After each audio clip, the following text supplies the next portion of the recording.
it's like if you go on a trip with somebody, right? You now have a different relationship with that person because you guys were on that trip and that thing happened when we missed the train in the south of France and we had to go there and then we wound up in Italy over the border that time and I don't know and then you came back and you went back to your separate lives and you kind of just do but you always have that trip. So eating with somebody is like a micro version of that and we do it so often.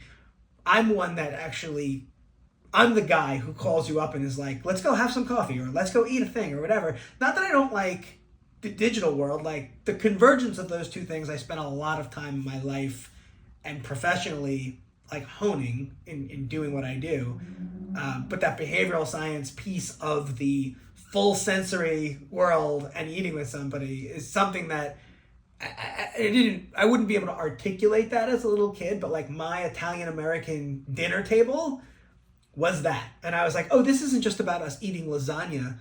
This is about my grandfather talking louder than my father who's talking to my uncle who's having a conversation about this. And he's not yelling, my grandfather. He just needs my grandmother to hear that thing. So he's just going to be louder. And then my mother's in and out because and then the doorbell rang and it's, oh, that's the neighbor and we have extra zucchini. So he's got to come in, but he's got to sit down and eat something. And then he can leave with the zucchini. And like that whole thing almost was bigger than the food that was happening. But because the senses were all going, it was like, it just held so much more weight and was more, like I said before, intimate, which is why it's really fun to work on it from a branding perspective and a customer centric perspective.